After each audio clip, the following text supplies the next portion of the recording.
Good morning, everybody. The two things I'll say before I get started here. One, the song from the choir today was absolutely wonderful, so thank you for that. That was a great song. And then secondly, you know, the German Lord's Prayer, I didn't hear anybody arguing with her saying that wasn't the right words that she was saying. And then thirdly, I'll say this, and then I'll get busy with it. The Cleveland Indians sure are playing well.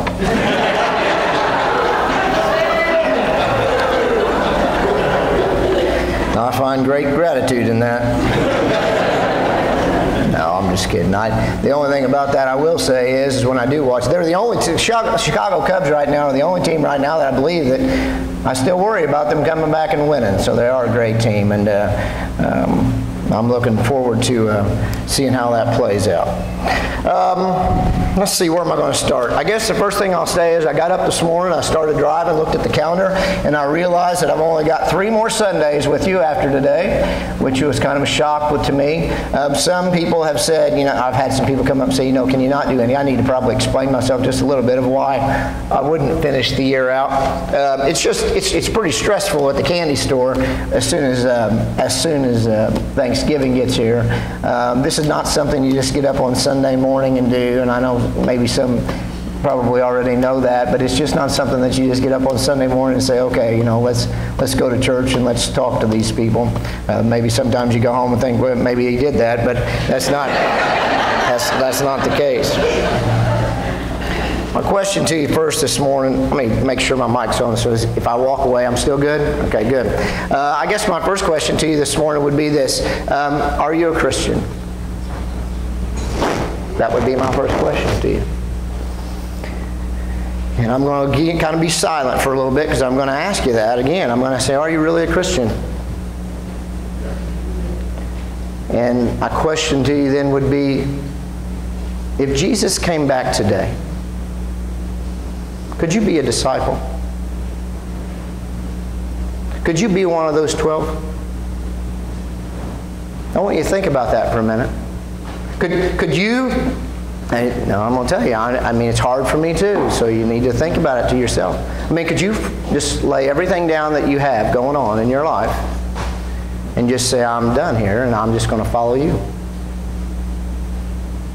All of the things that you like about this world and your job and the people that you're surrounded by, I mean, could you say that? Could you say, you know what? I could be a disciple.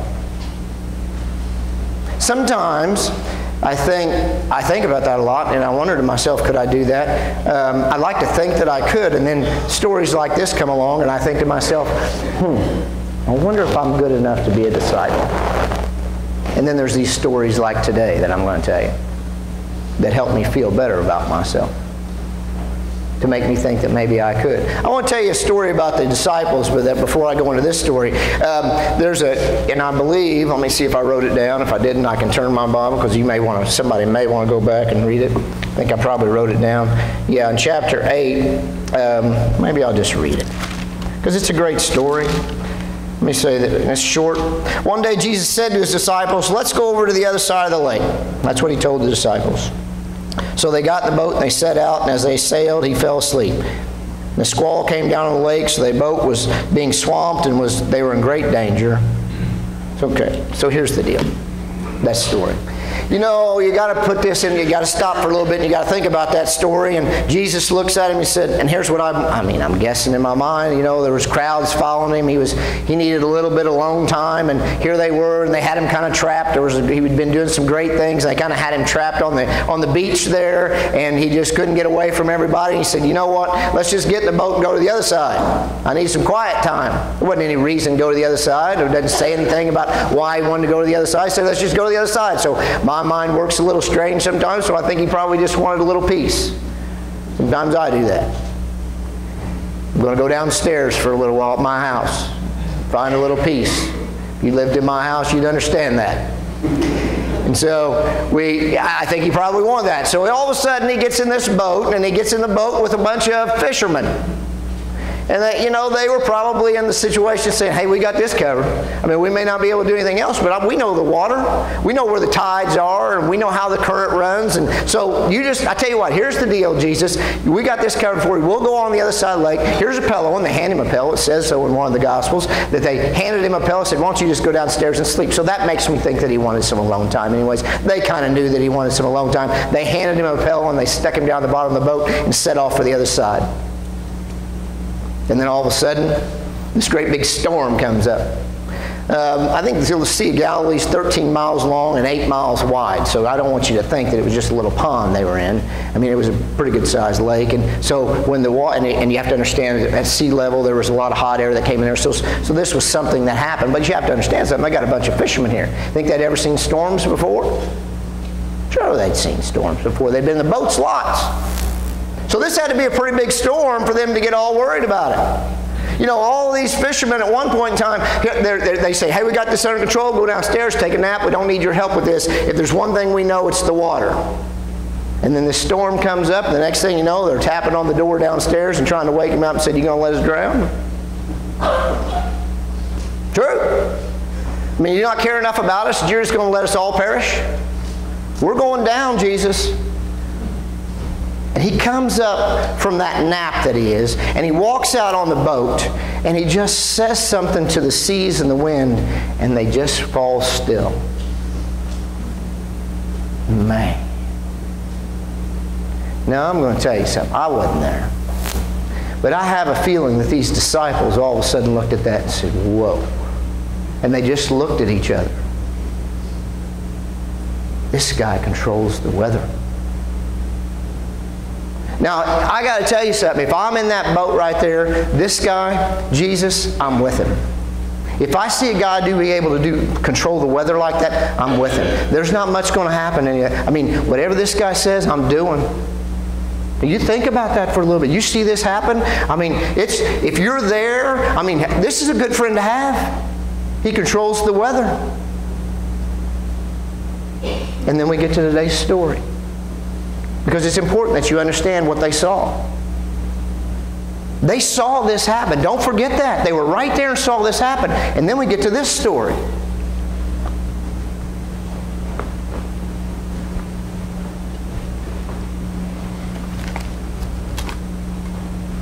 While he was still speaking, now remember the last time that we saw this, it's important you remember this too. The last time I was here, I told you about what had happened right before this. And the bottom line was he was in distress. He was praying. What did he tell him to do? He told him to do what? You remember from last time. What did he tell him to do? He told him to be praying that you don't fall under temptation. He finds him what? Asleep, and he goes back and he finds him asleep. 3 times he finds him asleep. Says so in Mark's Gospel. So then as soon as this is over and he tells him, go try it again, here's what happens. I mean, it's right after this. This is not a separation. This is right after this happens. And while he was still speaking to them, now understand that. He's still talking to them about praying. A crowd came up, and a man who was called Judas, he was one of the 12, was leading them. And he approached Jesus to kiss him. But then Jesus asked him, Judas, are you betraying the Son of Man with a kiss? How does a guy get from this situation? How does a guy get from watching a man control the weather? I want to know that. How do you get from watching a guy control the weather and have all these miracles that happen and watch all these miracles and hear all these stories to the point where you're going to turn him over to the authorities? What happens in a guy's life like that? I mean, what has to take place? I hear people talk to me sometimes and say, well, somebody had to do it. And they tell me they believe that Judas probably went ahead and went to heaven because somebody had to do it. I'm here to tell you something. That didn't happen. Judas is in hell today. You see, the thing about Judas is, and people might say to me, well, how do you know that? Well, I believe that Judas he could have gone to heaven. I believe that he could have. Had he gone and he asked him and told him what he'd done and asked for forgiveness, I believe that Jesus at that point in time would have given it to him. How do I know that? Well, look at what he did with the 2 guys on the cross next to him. One of them asked for forgiveness and he said, hey, you're going. You'll see me in paradise. So he had that opportunity. Judas could have made it, but he never did do that. And because he didn't do that, I think he was like the man on the other side. And he perished. What makes a guy do that? And I'm going to tell you something. The thing that bothers me the most about this when I think about Judas is this just didn't start. He didn't get up one morning and say, you know what, I'm tired of this life. It didn't start that way at all. In fact, I'll read it to you. It says this in the start of the chapter. It says, then Satan entered Judas and called him one of the 12, and Judas went to the chief priest. He went there. He went to the chief priest and the officials of the temple guard and discussed with him how he might betray Jesus. And they were delighted and agreed to give him money. And he consented and watched for an opportunity to hand Jesus over to them when no crowd was present. Something had to happen in his life. Something had to happen to Judas from the time that he saw him calm the sea to the point where he said, you know what, I need some money, and here it is, I'm going to turn him over to you. Now what happens to that? And here's what I believe. That didn't start off with just all of a sudden he woke up one morning. What it started off with was little bitty problems that he had, with these little bitty sins that he started with, and he said, you know what, I think I can handle these little bitty sins that I have. You have little sins in your life. Do you have little sins in your life? Do you have things that you don't like to talk about? You know, the funny thing about that was, and I'm speaking to all of you, and I'm speaking to myself too. You know, the funny thing about that was, when Jesus told the 12, he said this, he said, you know, that one of you is going to betray me, that all of the people that were sitting around the table didn't go, well, we sure know who that is. They didn't have a clue. In fact, they look at Jesus and they said, surely it wasn't me. That's what they said. They felt guilty about what was going on in their life. They didn't have a clue it was Judas. Judas had two lives. He had one that was a good life, and he tricked everybody and fooled them, and he had that life over there that he just said, you know what, I'm not going to turn everything over to him. And let me tell you something, that's why confession is good for the soul. Because the minute you think, I'm not going to confess this, that I'm not going to talk to Jesus about this problem I have in my life, and you're going to have communion next week, and you know it's a great time to do that. But if you're not going to make those confessions in your life, I'm going to tell you the little sins end up adding up to where one point in time, and this is what happened to Judas. It was better off for him to just sacrifice and turn him over than it was to say, you know what, I got some problems in my life I need to work out. And that's what happened. That's exactly what happened. And he did. Now, people ask me all the time, why would he want to kiss him? I got to tell you this, you know, I thought about this long and hard, and here's the bottom line is that I believe this. Why did he go up to a kiss? They were all standing around this bonfire. You ever been to a bonfire? I was at one last night. I was at a fire last night sitting around there, and it came to me just as clear as the day when I was doing that. I walked over and I got something to drink, and I came back to the fire, and I was sitting there, and I sat down, and I started talking, and I looked over, and it wasn't my wife that I was talking to, and I thought it was. And has that ever happened to anybody else in here? I mean, you know, you look at that and I'm thinking, oh boy, I'm glad I didn't reach over and try to hold her hand or something, you know.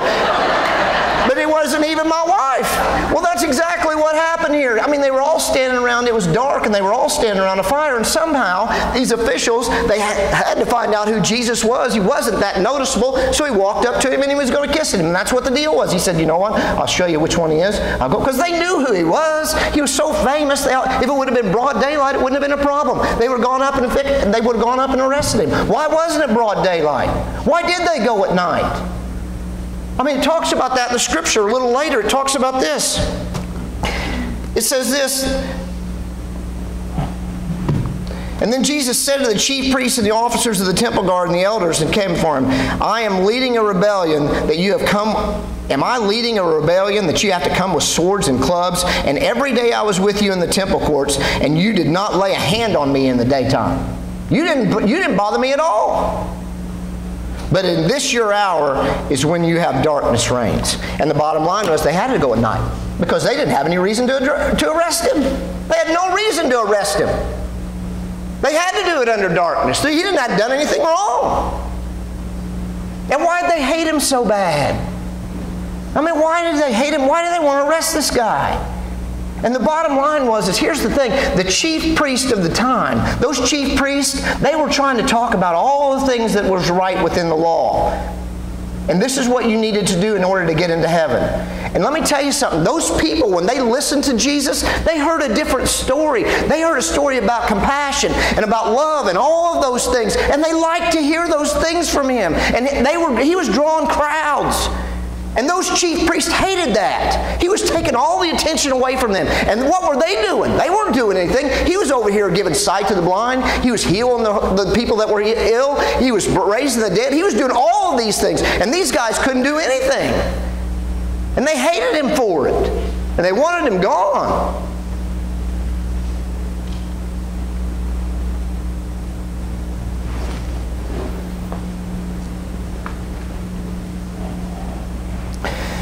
And when Jesus' followers saw what was happening to him, they said, "Lord, should we strike with our swords?" You know, this is why I love these guys, these 12. They're actually the 11 now. I mean, they've got this thing completely in shambles. I mean, He's been telling them all along about this story. I'm going to have to die. And He says in Mark, I got to read to you. No, I'll wait for that. That's better.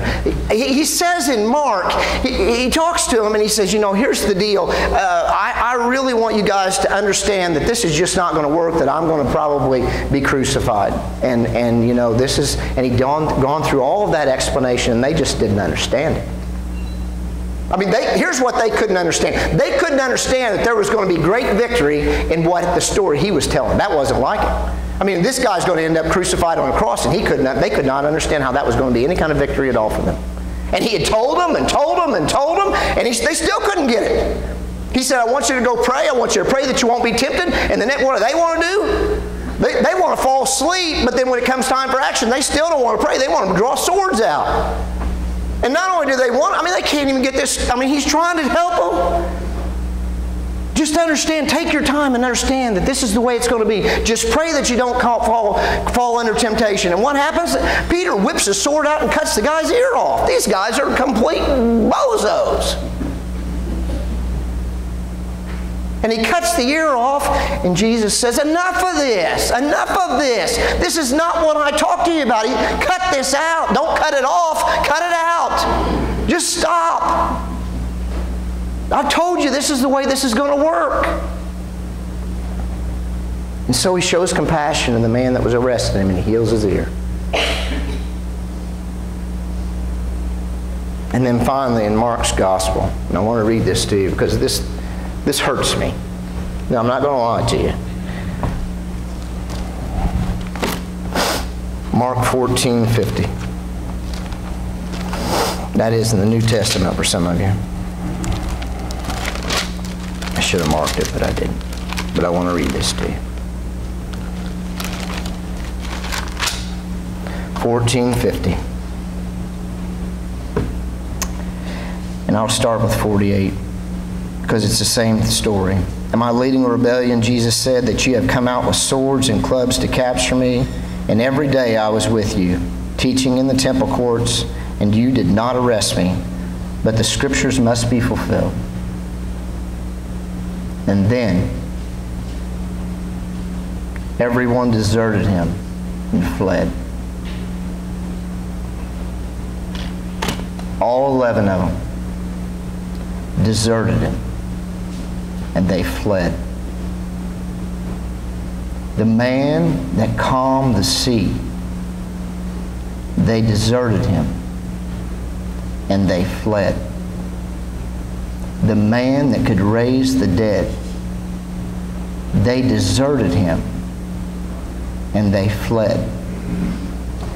Their best friend, they deserted him, and they fled.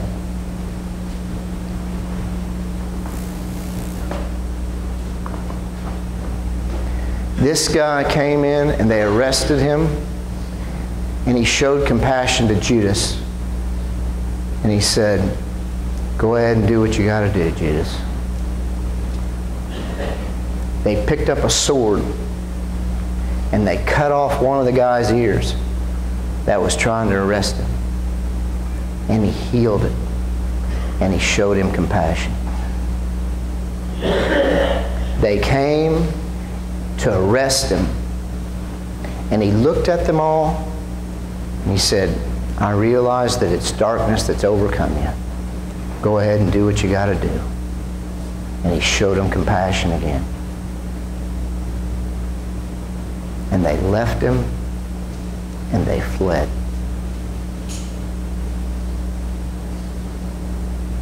The man that sacrificed his life for all of you, they left him and they fled. And he had nothing but compassion for them from that point on. I tell you this God that we serve, there was victory in that. There was victory in that sacrifice, although it was hard for them to understand. They said, you know, it's time for us to go home. Our leader's been gone. He's got arrested. This deal's over. We must have been following the wrong guy. I don't want to get arrested. I love these 11 guys. I love them to death. Because here's the deal. When I look at those 11 guys and I see how they handled this, when I see what they did, when I see how they handled this situation, it gives hope to me that maybe I could be a disciple. They turned out all right. But every single time they got it wrong, he forgave them. He showed them compassion. And he went ahead and died for them. I don't know about you. That's the kind of Savior I want to have.